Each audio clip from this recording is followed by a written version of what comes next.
Bismillahirrahmanirrahim. Rabbi shrah li sadri wa yassir li amri wa hlul 'uqdatam min lisani yafqahu qawli. Assalamualaikum warahmatullahi wabarakatuh.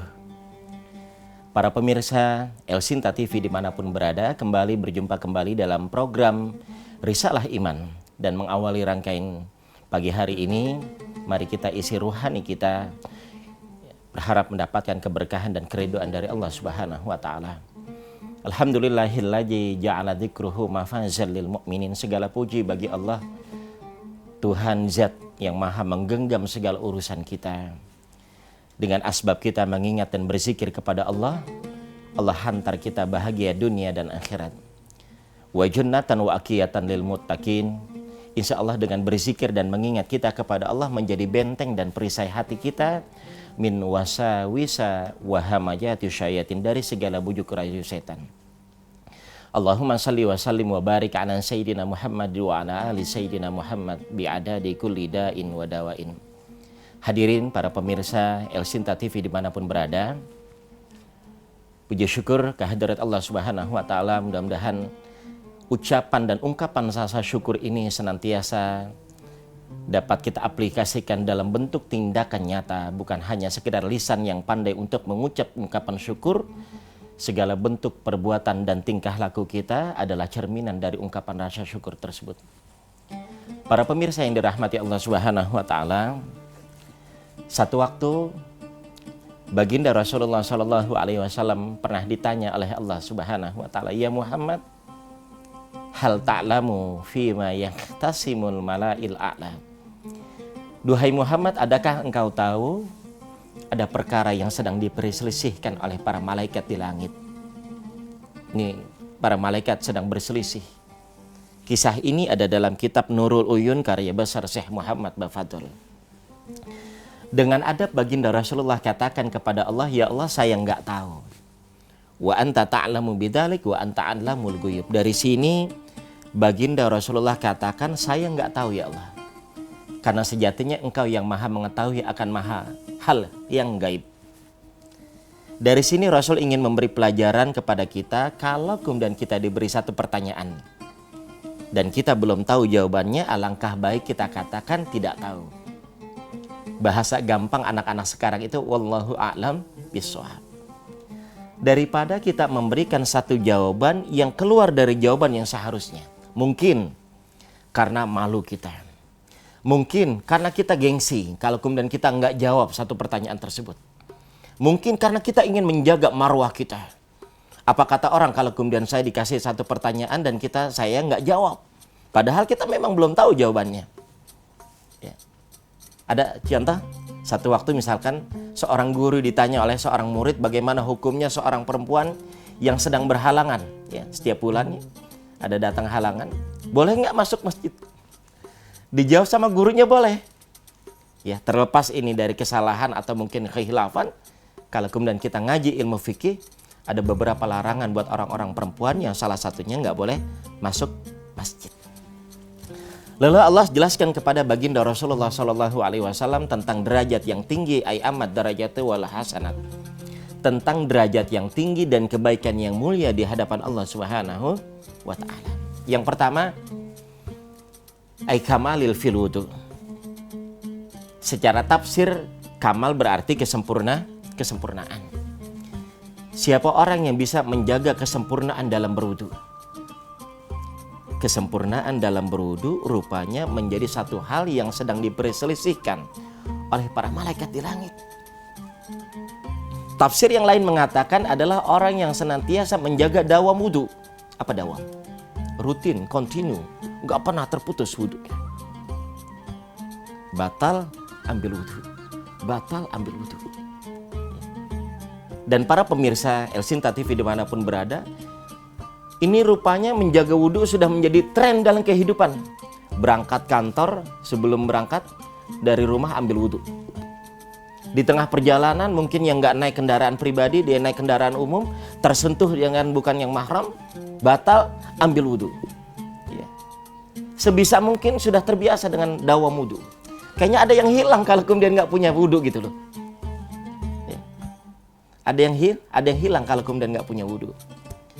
Tafsir yang lain mengatakan adalah orang yang senantiasa menjaga kehusuan ketika berwudu. Allah ya karim. Apa tadi pertama? Kesempurnaan dalam berwudu, dawam dalam berwudu, rutin senantiasa terbasuh wudu. Tafsir yang lain mengatakan adalah orang yang senantiasa menjaga kehusuan ketika berwudu. Allah. Khusyuk ketika berwudu. Ini ilmu nih buat kita semua. Makanya menarik kalau ulama-ulama fikih dari kalangan fikih itu mengatakan man lam yahsa bil wudu lam yahsa bisalat. Siapa orang yang nggak bisa menjaga kehusuan ketika berwudu, mustahil baginya akan mendapatkan kehusuan ketika sholat.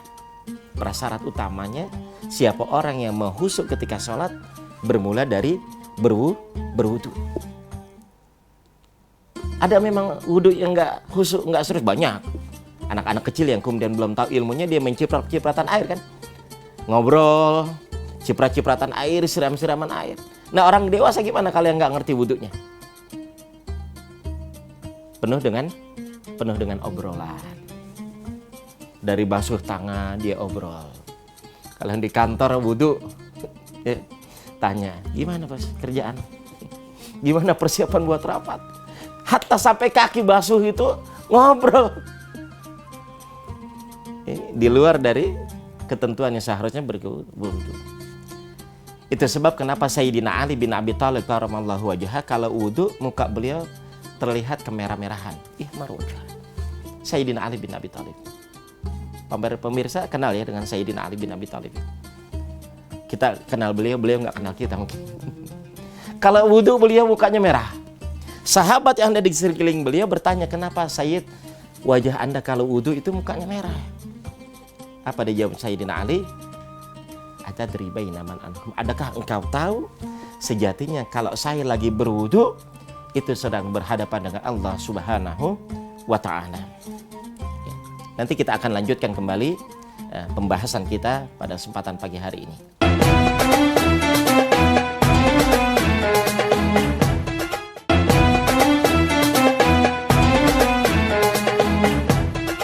Baik para pemirsa El Sinta TV dimanapun berada, kembali berjumpa dalam program Risalah Iman. Kita melanjutkan kembali apa yang tadi sudah kita bahas tentang derajat yang tinggi dan kebaikan yang mulia di sisi Allah Subhanahu wa Ta'ala. Tadi kita sudah membahas tentang keistimewaan daripada berwudu, ya, dawam berwudu, kesempurnaan dalam berwudu, dan kehusuan ketika berwudu. Ketika Sayyidina Ali bin Abi Thalib berwudu, muka beliau merah, dan para sahabat bertanya, kenapa Sayyid wajah anda terlihat kemerah-merahan? Sayyidina Ali mengatakan, sejatinya kalau saya lagi berwudu, saya sedang berhadapan dengan Allah Subhanahu wa Ta'ala. Ini prasyarat awal kalau kemudian kita ingin mendapatkan kehusuan ketika sholat, kita jaga kehusuan ketika berwudu. Enggak lagi kita ngobrol, enggak lagi kita penuh dengan hal yang kesia-kesiaan ketika berwudu. Makanya disunahkan kita membaca bacaan-bacaan yang baik dalam berwudu. Alhamdulillah hari ini negeri kita sudah makin kendor ya, PPKM-nya sudah makin kian baik. Mudah-mudahan di posisi dalam endemi dan insya Allah nanti wabah COVID ini senantiasa pergi dalam keridhaan Allah Subhanahu wa Ta'ala. Jauh sebelum wabah ini sudah ada, Rasulullah anjurkan kepada kita kalau lagi wudu itu apa? Istinsak. Kita hirup air ketika berwudu. Itu kuman-kuman yang ada di dalam hidung, insya Allah akan pergi. Di samping memang ketika masa pandemi dan endemi ini tetap kita menggunakan masker, kita tetap menggunakan dengan berjarak.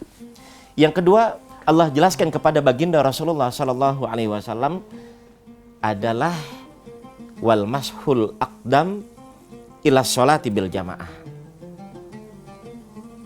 Ini materi yang biasa mungkin kita dapat dulu jauh sebelum hari ini. Adalah orang yang senantiasa melangkahkan kakinya untuk dawam sholat berjamaah. Banyak referensi acuan kita betapa fadilah dan keutamaan daripada sholat berjamaah. Bukan hanya 27 rakaat yang kemudian dijambarkan, 27 fadilah, keutamaan, kemuliaan daripada sholat berjamaah. Jauh dari itu. Ada satu kisah menarik di zaman baginda Rasulullah. Ada seorang pemuda menangis di luar masjid. Padahal di dalam masjid itu ada baginda Rasul bersama para sahabat. Ini tangisan pemuda itu kencang. Ya, nangisnya kencang. Sampai Rasul yang ada di dalam masjid mendengar tangisan ini dan beliau keluar. Rasul tanya kepada pemuda tersebut dan katakan, "Wahai fulan, kenapa tangisan Anda sebegitu kencang sehingga kami yang ada di dalam masjid mendengar tangisan Anda?" Apa yang dikatakan oleh pemuda tersebut? Si pemuda ini mengatakan, "Unta saya hilang ya Rasul." Apa yang hilang? Unta. Tunggangan. Ya, di zaman dulu itu unta. Untanya hilang.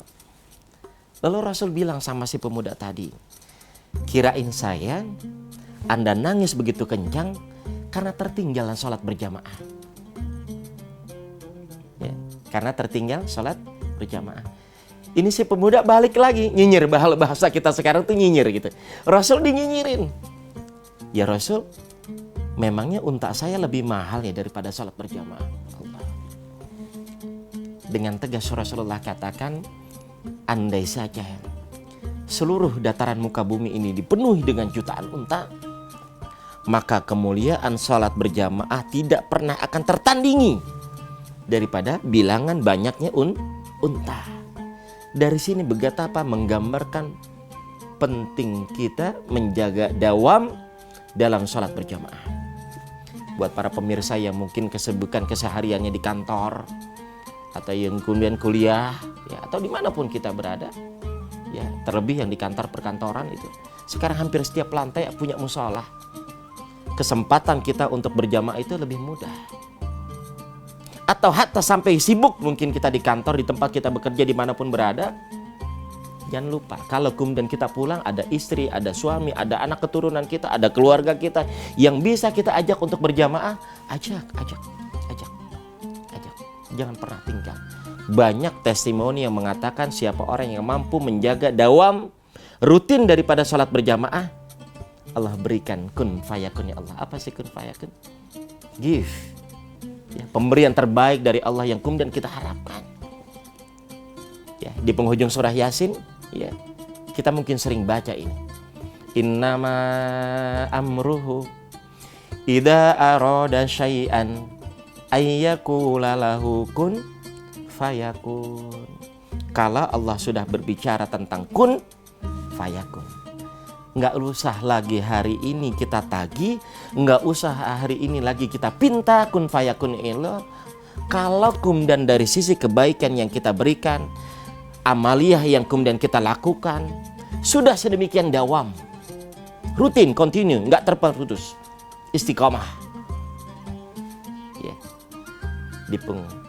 Di awal-awal surah Al-Isra ayat 7, kita bisa buka, in ahsantum li anfusikum wa in asatum falah. Kebaikan yang hari ini kita berikan, amal saleh hari ini yang kita lakukan, nggak usah kita tongol-tongolnya di hadapan orang lain. Kita hanya berharap keridhaan dari Allah Subhanahu wa ta'ala. Itu sebab menarik apa yang disampaikan baginda Rasulullah, pesan kepada sahabat Abi Dzar Al-Ghifari. Ya, di ujung pesan baginda Rasulullah katakan kepada sahabat Abi Dzar, ya Aba Dzarrin wa akhlisal amal, senantiasa menajam rasa keikhlasan hanya kepada Allah. Di dalam hatinya itu nggak ada intrik-intrik, nggak ada terselip sedikit pun, hanya berharap keridhaan dari Allah Subhanahu wa ta'ala. Menarik ketika kita berbicara tentang keikhlasan ini hanya kepada Allah. Ya, kita ingat Imam Ibnul Farid mengatakan dalam satu syair, laisa su'li minal jinani na'iman ghaira anni uhibbu hali arka. Ya Allah, saya nggak minta surgamu ya Allah, karena di dalam surga penuh dengan kenikmatan. Tapi yang saya pinta ketika saya dapat berjumpa dan memandang wajahmu. Masuk surga diri ini dan masuk surga kita semua, kita berharap memandang dan berjumpa dengan Allah Subhanahu wa ta'ala. Karena sungguh berjumpa dan memandang wajah Allah adalah puncak dari segala kenikmatan yang kemudian hari ini kita dapatkan di dunia. Semoga apa yang kita sampaikan pada kesempatan pagi hari ini bermanfaat nanti kita akan lanjutkan kembali. Demikian, mudah-mudahan bermanfaat dan membawa kehadiran dan keberkahan dari Allah Subhanahu wa Ta'ala.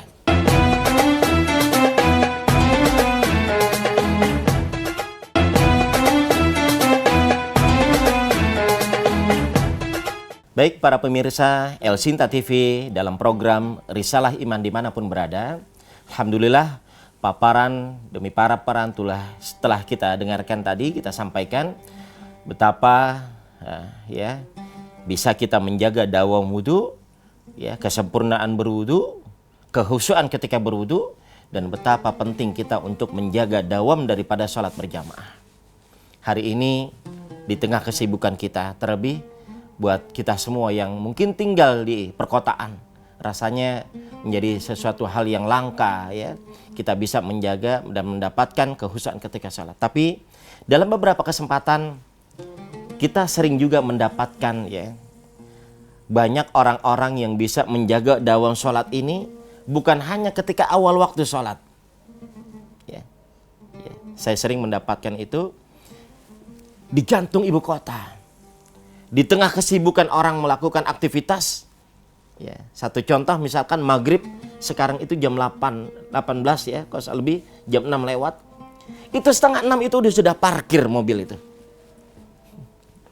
Setengah 6 atau jam 6 kurang seperempat itu udah parkir ke masjid, dia cari masjid, dia cari musola. Iseng saya pernah tanya, Bapak Ibu kenapa kok parkir jam setengah 6 ini?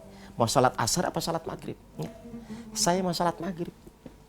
Allahu Akbar. Itu yang turun-turun dari kendaraan. Dijaga betul itu sholatnya. Dia bilang, kalau kemudian saya setengah 6 datang sebelum waktunya azan, enak. Nanti bisa masuk ke masjid, minggir saya, bisa toilet dulu, bisa uduk dulu. Ketika azan saya bisa melangsungkan sholat tahiyatul masjid, sholat qobliyahnya dapat. Allahu Akbar. Ini testimoni kayak gini menjadi perangsang buat kita. Hari ini kita kadang suka cuma bilang, ya Allah saya pengen mendapatkan kun fayakun Allah ya Allah. Ya Allah gimana cara saya mendapatkan kun fayakunnya Allah. Hari ini kita ngaji bareng-bareng. Kita dapat ilmu yang menarik. Kita jaga dawam kita, amaliyah kita untuk kepada Allah Subhanahu wa Ta'ala. Dan yang gak kalah penting berbicara tentang istiqomah ini, yang gak kalah penting adalah kita doakan yang terbaik untuk siapapun yang ada orang-orang di sekitar kita. Karena sejatinya ketika kalau kemudian kita ingin segala hajat doa kita terkabulkan, Imam Al-Ghazali mengatakan kunci Imam Al-Ghazali memberikan kunci tips dalam kitab Mukasyfatul Qulub. Berikan doa yang terbaik untuk saudara-saudaramu. Berikan doa yang terbaik untuk orang-orang di sekitarmu. Sekalipun doa yang kita berikan untuk saudara-saudara kita tidak terdengar, tidak terlihat, dan kita tidak sampaikan lagi.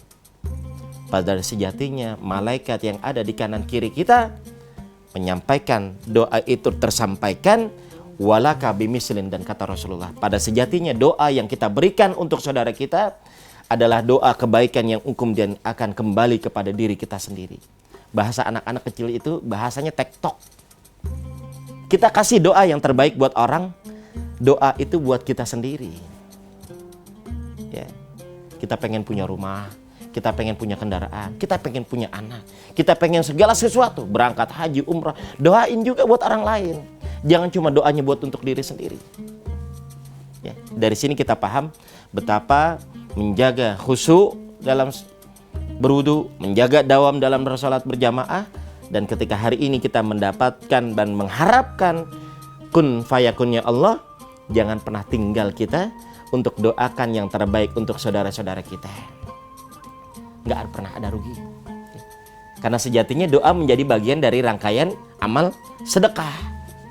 Rasul katakan, mana qasamin malin bal yastat au ilastah. Sedekah ada kalanya yang kita berikan lewat harta kita, lewat uang, lewat barang. Tapi bisa nggak sedekah lewat doa? Bisa. Doa yang terbaik untuk orang-orang yang ada di sekitar kita menjadi sedekah yang terselip di dalam hati kita, hanya berharap keridhaan dari Allah Subhanahu wa Ta'ala. Semoga apa yang kita sampaikan pada kesempatan pagi hari ini menambah dan menajam rasa takut kita, keikhlasan kita, berharap mendapatkan kun fayakunnya Allah Subhanahu wa taala. Di penghujung mari kita berdoa memohon kehadirat Allah Subhanahu wa taala, Tuhan yang Maha Kuasa. Semoga apa yang kita kaji pada kesempatan pagi hari ini ilmu yang penuh dengan kemanfaatan, ilmu yang penuh dengan keberkahan, dan kita semua senantiasa dalam bimbingan dan keridhaan terbaik dari Allah Subhanahu wa taala. Nastaghfirullahaladzim. Bismillahirrahmanirrahim. Alhamdulillahirabbil alamin. Allahumma shalli ala sayyidina Muhammad wa ala ali sayyidina Muhammad. Allahumma la tada' lana dzanban illa ghafartah. Ya Allah, duhai Zat yang Maha menggenggam segala urusan kami, tidaklah segala dosa dan kehilafan kami kecuali Engkau yang mampu mengampuninya. Ya Allah, maka ampunilah segala dosa dan kehilafan kami. Wala hamman illa fartah, dan tiadalah segala kesulitan kami, gundah gulana kami, kecuali Engkau yang mampu memberi kemudahan terhadap segala kesulitan yang kami rasakan. Ya Allah, wala saqaman illa syafaitah, dan tiadalah yang sakit yang tertimpa musibah di antara kami, siapapun yang hadir pada kesempatan hari ini. Ya Allah, kecuali Engkau yang mampu memberi kesembuhan, maka berilah kesembuhan kami. Ya Allah, wala hajatan illa qadaitana. Ya Allah, dan tiadalah hajat kami, keinginan kami, doa kami, termasuk untuk negeri ini. Ya Allah, maka berikanlah bimbingan terbaik-Mu. Ya Allah. Rabbana atina fid dunya hasanah wa fil akhirati hasanah wa qina adzabannar. Walhamdulillahirabbil alamin. Terima kasih. Semoga apa yang kita sampaikan, apa yang kita kaji pada kesempatan pagi hari ini mendapatkan keberkahan dan keridhaan dari Allah Subhanahu wa taala. Mari kita jaga dawam semampu kita, ya, semaksimal kita. Ingat, jangan pernah tertipu dengan usia muda, syarat mati tak harus tua. Jangan tertipu dengan badan sehat, syarat mati tak harus sakit. Dan jangan tertipu dengan harta, pangkat, kedudukan yang membuat nyaman kehidupan kita, settle kehidupan kita nggak keganggu dari sisi finansial. Karena sejatinya syarat mati nggak harus menjadi orang miskin yang manakala sakit tak mampu berobat. Dan mengingat kematian adalah bagian dari ciri orang-orang yang beriman kepada Allah Subhanahu wa taala. Semoga bermanfaat. Billahi taufiq wal hidayah. Wassalamualaikum warahmatullahi wabarakatuh.